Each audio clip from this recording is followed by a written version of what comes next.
In this topic you will learn about subclass of class Mammalia. The first subclass of class Mammalian is called Prototheria. Pro means first and theria means wild mammals. So Prototheria means first wild mammals. The first order of subclass Prototheria is Monotremata.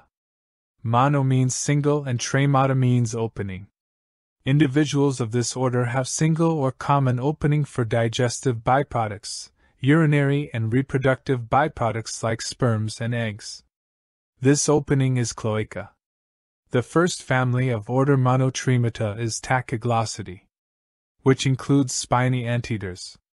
This odd-looking creature is a link between reptiles and mammals because it shows some features of reptiles and some features of mammals.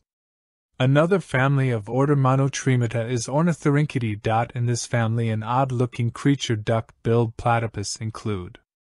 This creature also shows some reptilian and mammalian features. The duckbill means duck-shaped bill which have chemoreceptors. These creatures are present in Australia and Tasmania.